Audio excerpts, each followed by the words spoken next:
Yeah. But I did want to end the show with the best news of the week, which came just about an hour or so before SmackDown yesterday. And that was my all-time favorite wrestler and It human was. being was released by Yeah. WWE.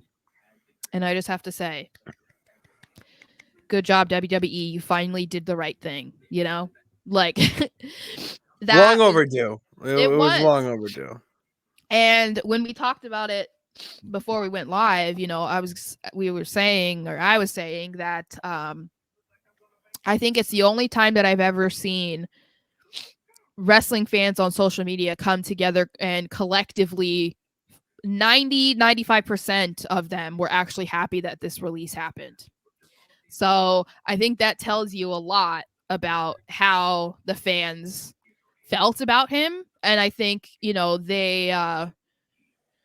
the rumor was that someone higher up in WWE said that Riddle had just burned too many bridges and that they were basically just over his antics at this point. And I think that spoke a lot to how the fans felt as well. I think it was just, yeah, like there was just, I think even if you were a fan of his, because obviously he had fans, but like, Yeah.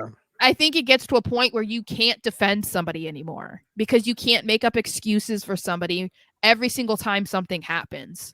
And I think a lot of them were getting to that point where it's like, okay, I can't defend him anymore. So like if he gets released, he gets released. Like, like Yeah. I don't know. That's all my thoughts exactly. That's what I really have nothing else to say other than it was long overdue. There was no Yeah. reason for him to be on programming anymore. There was no direction for him. And when your reliance on a tag team partner is so crucial, it brings down the other person you're with. Like for instance, Drew McIntyre and Matt Riddle. Yeah, Yeah. that's ridiculous. It works for Randy Orton because Yeah. Randy Orton can do that in his career. He's done everything. Yeah, because we Partner with said Matt that Riddle like and try to get him over. yeah, because I think we had talked about it last week where we said like, or I said that Randy is already so established and has accomplished so much in his career that he is at a point where he's going to want to have more fun and like not so serious storylines. Um, and so that was why he was loving being an RK bro because he basically got to do whatever he wanted and actually got to be like more Randy, like real life Randy.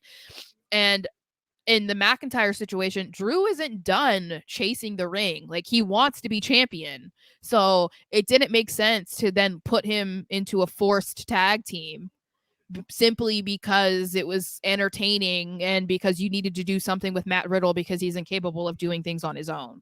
So I'm happy for Drew in that regard as well because obviously this got him out of those handcuffs,